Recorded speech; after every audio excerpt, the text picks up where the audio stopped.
നീയും നിന്റെ മകളും എത്ര പ്രാർത്ഥിച്ചാലും ഇനി വരാൻ പോകുന്നത് നിന്റെ തകർച്ചയുടെ കാലമായിരിക്കും. ഈ അംബികയുടെ ഉയർച്ചയുടെയും.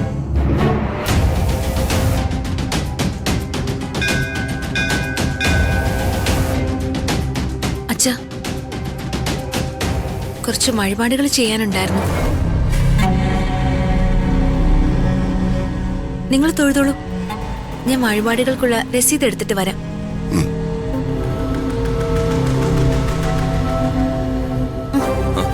രാജു ഇവിടെ നിൽക്ക്.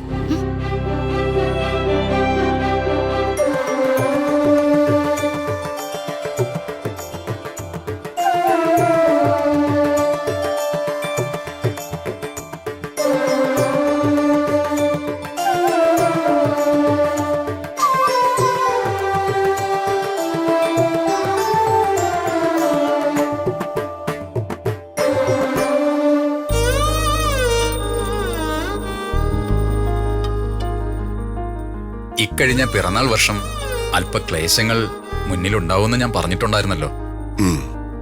ആ പ്രശ്നങ്ങളുടെ സമയം കഴിഞ്ഞു. ഇനി മുന്നോട്ട് സന്തോഷത്തിന്റെയും സമാധാനത്തിന്റെയും കാലമായിരിക്കും.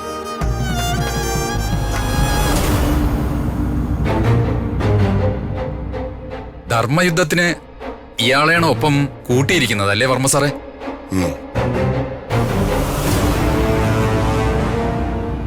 വിജയം സുനിശ്ചിതം.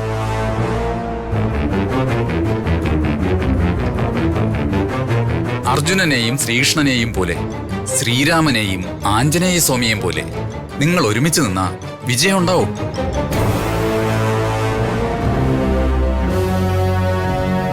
തിരുമേനി, എന്റെ പിറന്നാൾ ദിവസമായിട്ട് ക്ഷേത്രത്തിലെത്തുന്ന ഭക്തജനങ്ങൾക്ക് വേണ്ടി എനിക്ക് എന്തെങ്കിലും ചെയ്യണമെന്നുണ്ട്. ഇന്ന് ഒരു അന്നദാനം നടത്തിയാലൊന്ന് ആലോചനയുണ്ട്. വർമ്മ സാർ എന്താ ഈ പറയുന്നത്? വർമ്മ സാർ ക്ഷേത്രത്തിന്റെ കിഴക്കേ നടയിലേക്കൊന്ന് ചെന്ന് നോക്കുക.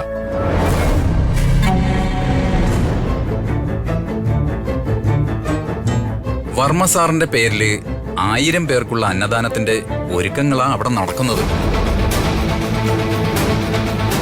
എന്റെ പേരിലോ? പക്ഷെ അത് ഞാൻ അറിഞ്ഞില്ലല്ലോ.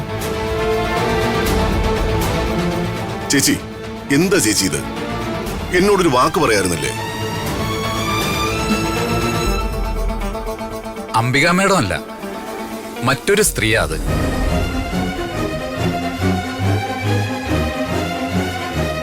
ആര്? എന്റെ ഓർമ്മ ശരിയാണെങ്കിൽ ഞാൻ ഈ ക്ഷേത്രത്തിൽ വന്നേ പിന്നെ വർമ്മ സാറിന്റെ എല്ലാ പിറന്നാൾ ദിവസവും ആ സ്ത്രീ നേർച്ചകൾ ചെയ്തിട്ടുണ്ട്.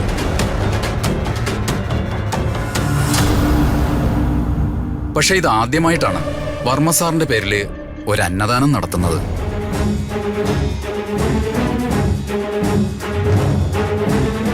ആളിന്റെ പേരെനിക്കറിയില്ല. പക്ഷേ ആ മുഖലക്ഷണവും മറ്റു ലക്ഷണങ്ങളും കണ്ടാലറിയാം ആ സ്ത്രീ ഒരു നർത്തകിയാണെന്ന്.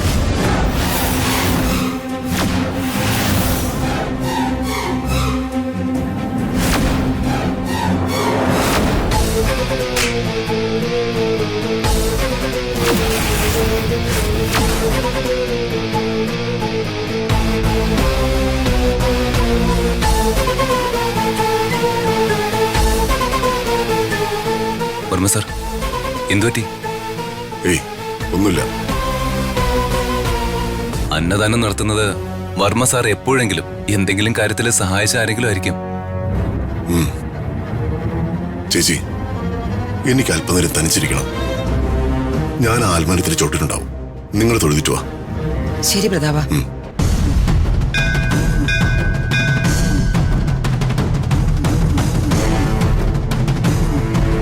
എന്താ അമ്മേ പ്രശ്നം? പറയാം.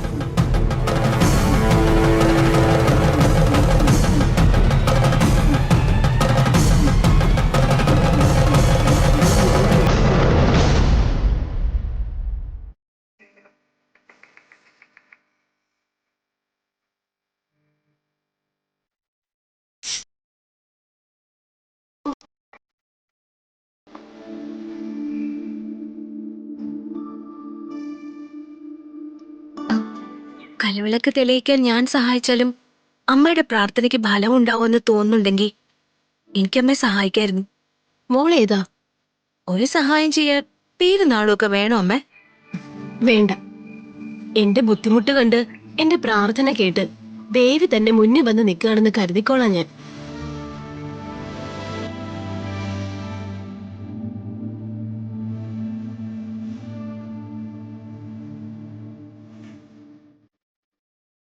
ഞാൻ ദേവിയൊന്നും അല്ല കേട്ടോ. എന്റെ പേര് ഋതിക എന്നാ. ഋതിക, നല്ല പേര്. അല്ല, എവിടെയാ മോളുടെ വീട്? മോളെ മുമ്പ് ഞാൻ എവിടെയെങ്കിലും കണ്ടിട്ടില്ലല്ലോ. ദൂരെ എവിടെയെങ്കിലുള്ള കുട്ടിയാവും. ബന്ധുവീട്ടിൽ വന്നതാവൂല്ലേ? എന്നെ അമ്മയ്ക്ക് അറിയില്ലേ? ഇല്ല. നല്ല കഥയായി. ഞാൻ മിക്കവാറും ഈ ക്ഷേത്രത്തിലാ തൊഴാൻ വരാറ്. ഉം. ഇവിടുത്തെ ആള് വിളിച്ചാൻ വിളിപ്പുറത്തെത്തും. അതെ, എന്റെ എല്ലാ പ്രാർത്ഥനകളും ഈ ക്ഷേത്രത്തിൽ നിന്ന് സഫലമായിട്ടുണ്ട്. ഒരു കാര്യം ഒഴിച്ച്. അതിന്റെ കാര്യം? അക്കാര്യത്തിനുള്ള വഴിപാടാണ് ഞാൻ ഈ കൽവിളക്കിൽ തെളിയിച്ചുകൊണ്ടിരിക്കുന്നത്. വഴിപാട് ചെയ്തുകൊണ്ടിരിക്കുമ്പോ കാരണം പറഞ്ഞാലേ മനസ്സിലെ ആഗ്രഹം ഫലിച്ചില്ലെങ്കിലോ? എങ്കിൽ വഴിപാട് കഴിഞ്ഞതിന് ശേഷം പറഞ്ഞാ മതി. അല്ല, കുട്ടി ഏത് തറവാട്ടിലെയാ? ഞാൻ അമ്മയ്ക്ക് ക്ലൂ തരാം. അമ്മ ഈ നാട്ടുകാരിയല്ലേ, കണ്ടുപിടിക്കാൻ പറ്റുമെന്ന് നോക്കട്ടെ. ശരിക്കും ഇത് രാജഭരണം ആയിരുന്നെങ്കിലേ ഞാനായിരുന്നു ഈ രാജ്യത്തെ രാജകുമാരി. രാജഭരണം അല്ലെങ്കിലും ഞാനൊരു മന്ത്രികുമാരിയാ. മനസ്സിലായോ ഇപ്പൊ? കുട്ടി എന്തായി പറയുന്നേ? രാജകുമാരിയോ? മന്ത്രികുമാരിയാണെന്നും പറയുന്നു. ശ്രീവിലാസത്തിലെ പ്രതാപവർമ്മയുടെ മകളാണോ മന്ത്രി പ്രതാപവർമ്മയുടെ? അതെ. മോളെ ഞാൻ കണ്ടിട്ടുണ്ട്, ചെറുപ്പത്തില് തറവാട്ടിൽ വെച്ച്. അന്നൊരു അടക്കയുടെ വലിപ്പമേ ഉണ്ടായിരുന്നുള്ളൂ. ഇപ്പൊ വളർന്ന് വിവാഹപ്രായമായ കുട്ടിയായി. എവിടെ? അച്ഛനും അമ്മയൊക്കെ വന്നിട്ടുണ്ടോ? ഉണ്ടമ്മേ, അവര് തൊഴുക. ഞാൻ അച്ഛന്റെ പേരിലെ വഴിപാട് നടത്താൻ പോയതാ. ഇന്ന് അച്ഛന്റെ പിറന്നാളാ. ആണോ? സന്തോഷം. ഒരുപാട് നാളായി പ്രതാപനെ കണ്ടിട്ട്. വന്നൊന്ന് കാണണം. പ്രതാപവർമ്മയുടെ മോള് വിവാഹപ്രായം നിൽക്കുവാണെന്ന് അറിഞ്ഞിരുന്നെങ്കിൽ അമ്മ എപ്പോഴേ വീട്ടിലേക്ക് വന്നേനെ.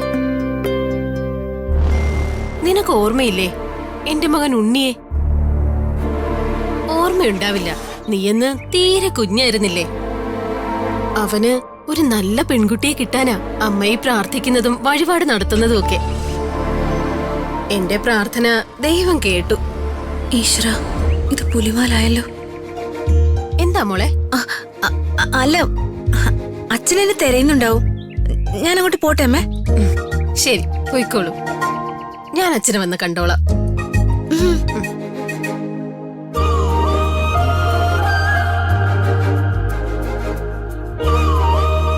നല്ല ഐശ്വര്യമുള്ള കുട്ടി.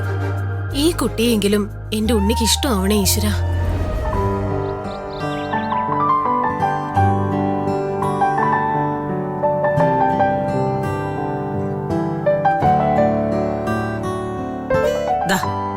കാപ്പി.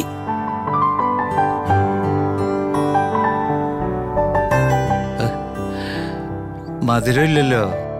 ഇവിടെ പഞ്ചസാര കുറച്ച് ഇരിപ്പുള്ളെന്ന് ഞാൻ പറഞ്ഞതല്ലേ. ഋതിക മോള് ക്ഷേത്രത്തിൽ നിന്ന് വരുമ്പോ കുടിക്കാൻ എന്തെങ്കിലും കൊടുക്കണ്ടേ? ഓ, ഞാനതങ്ങ് മറന്നു. എനിക്ക് കട്ട മതി. ആഹാ. പിടിച്ചേ.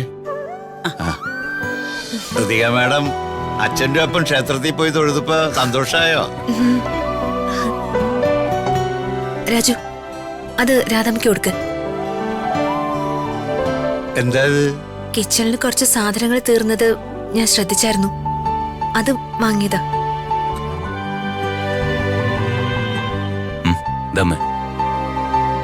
അച്ഛന്റെ പിറന്നാളായിട്ട് വീട്ടിലേക്കും ക്ഷേത്രത്തിലേക്കും നിങ്ങൾ കണ്ടില്ലല്ലോ എന്ന് അച്ഛൻ ചോദിച്ചു. ഋതിക മാഡത്തിന് അറിയാലോ, ഈ പ്രശ്നങ്ങൾക്കിടയിൽ നിന്ന് സന്തോഷമായിട്ട് ഒരിടത്തേക്ക് പോകാനുള്ള ഒരു മാനസികാവസ്ഥയിലല്ല ഞങ്ങള്. എനിക്ക് മനസ്സിലാവും. വേണമെങ്കിൽ വിഷമിക്കണ്ട. എല്ലാ വിഷമങ്ങൾക്കും ഉടനെ പരിഹാരം ഉണ്ടാവും.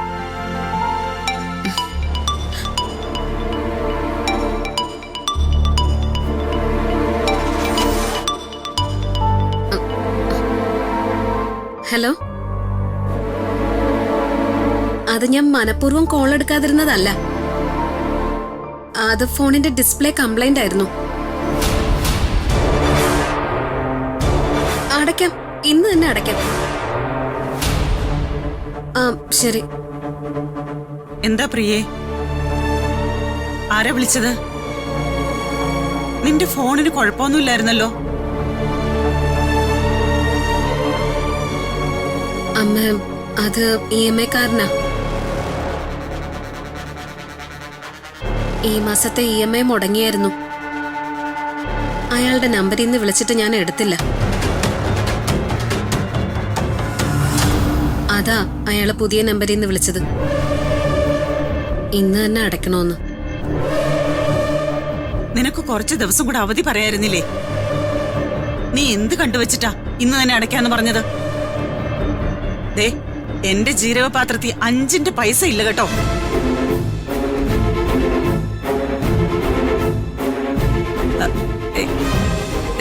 രാജു, നീ റതിയമോളെ വിളിച്ച് അകത്തോട്ട് ചെല്ല.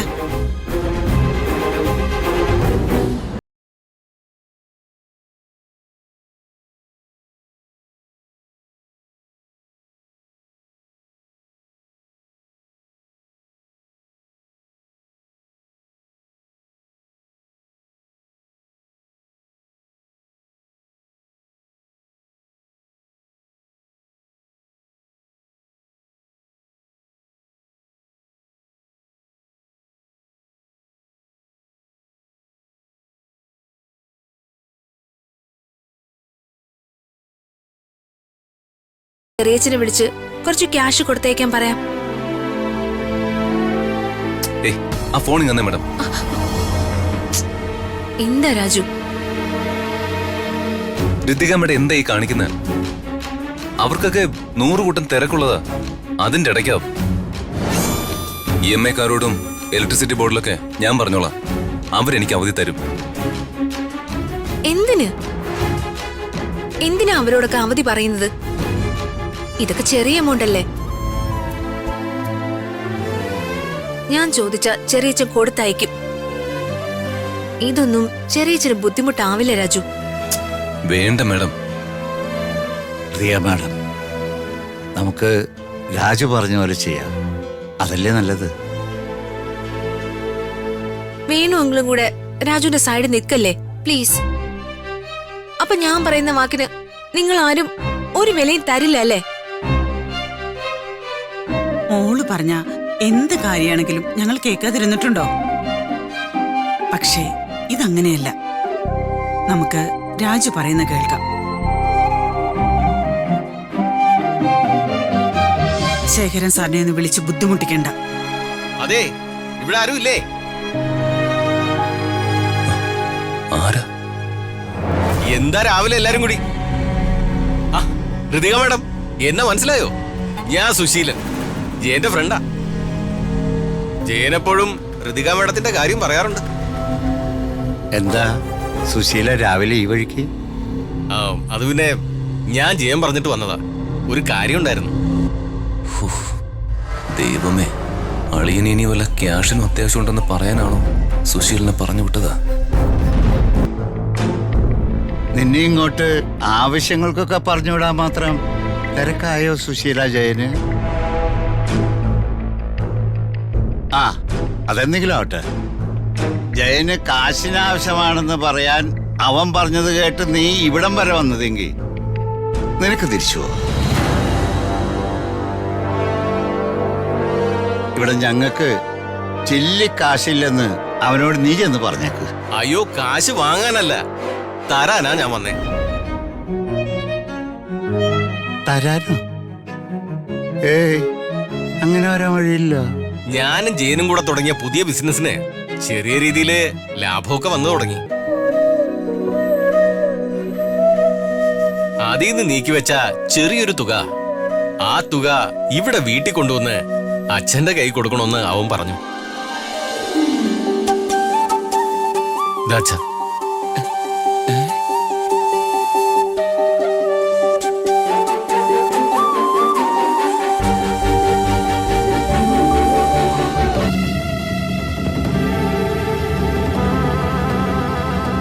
എന്താ അച്ഛാ? കാക്ക കാക്ക വല്ലതും മലർന്ന് പറക്കുന്നുണ്ടോ എന്ന് നോക്കുകയായിരുന്നു. പറക്കു വച്ചാ ഇനി ഈ നാട്ടിലെ കാക്കകളൊക്കെ മലർന്നു പറക്കും. രാജു, ഞാൻ ഇറങ്ങട്ടെ. ആ ശരി ഏട്ടാ. ഋതിക മേഡം, ജയന്റെ മാറ്റത്തിന് എല്ലാം കാരണം ഋതിക മേഡമാണ്. എന്റെ ജീവിതത്തിൽ ഇതുവരെ കടം മേടിക്കാൻ വേണ്ടി മാത്രമേ ജയൻ എന്നെ ഒരിടത്ത് പറഞ്ഞു വിട്ടിട്ടുള്ളൂ. ഇതിപ്പോ ആദ്യമായിട്ടാ ഒരാൾക്ക് കാശ് അങ്ങോട്ട് കൊടുക്കുന്നത്. ഇതിന്റെ ഫുൾ ക്രെഡിറ്റും ഋതിക മേഡത്തിനാ. എന്നാ പിന്നെ ഞാൻ ഇറങ്ങട്ടെ. ശരി രാജു. ശരി ഏട്ടാ. ഓ, അങ്ങനെ എന്റെ മരുമോന് നല്ല ബുദ്ധി തോന്നി തുടങ്ങി. ഇത് ഞാൻ തീരെ പ്രതീക്ഷിച്ചില്ല. സുശീലൻ പറഞ്ഞു ശരിയാ. ജയന്റെ മനസ്സിൽ എവിടെയോ ഉണ്ടായിരുന്ന നന്മ അവൻ തിരിച്ചറിഞ്ഞത് ഋതിക മാഡം കാരണം. ഓ, ഇനി പ്രിയയുടെ കുഞ്ഞിന്റെ കാര്യത്തില് എനിക്ക് വിഷമമില്ല. ജയന് ഉത്തരവാദിത്തം ഉണ്ടായി തുടങ്ങി.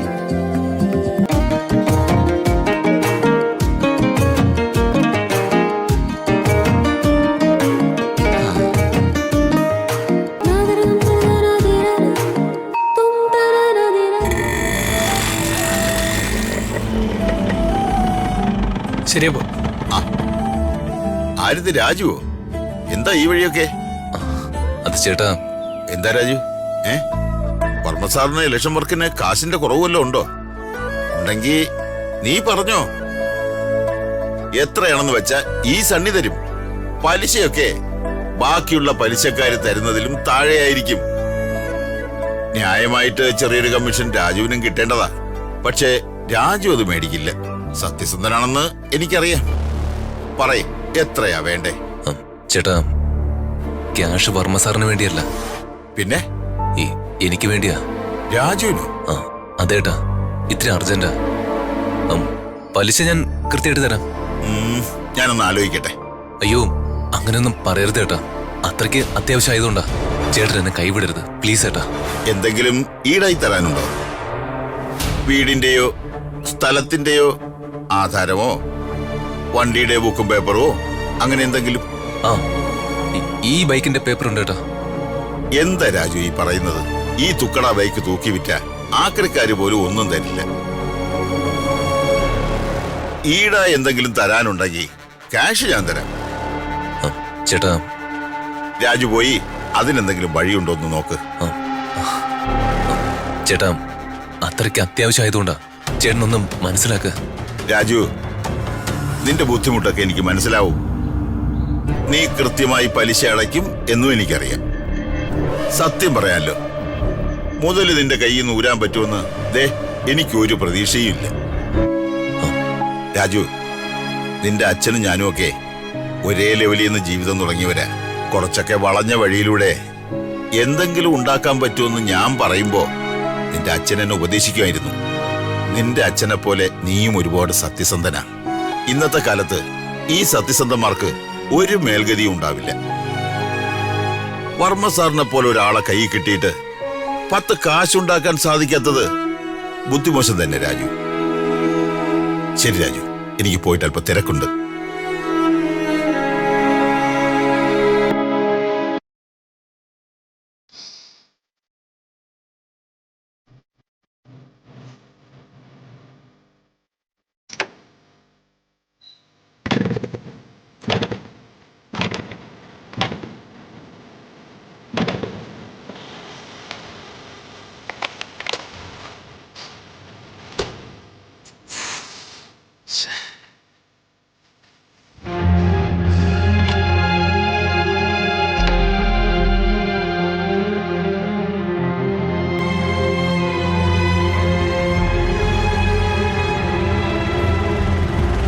ഓട്ടോ.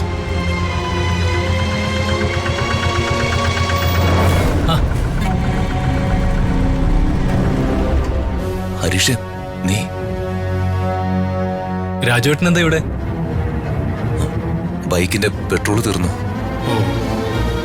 ഹരീഷേ, നീ എന്താ ഈ വേഷത്തില്? എന്താ രാജുവേട്ടാ, എനിക്ക് വേഷം ചേർന്നില്ലേ? ഹരീഷേ, നീ ഇതെന്ത് ഭാവിച്ച?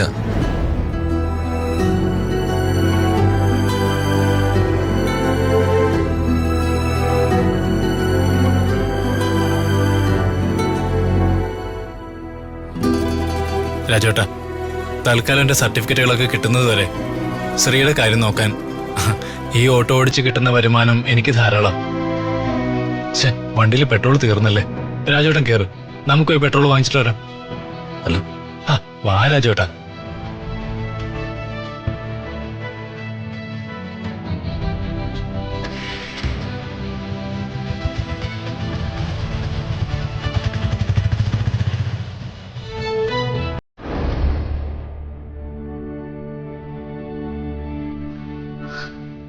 രാജു എന്താ ഇത്രയും താമസിക്കുന്നത്? എന്നോടൊരു വാക്ക് പോലും പറയാതെ രാജു എവിടെ പോയതായിരിക്കും?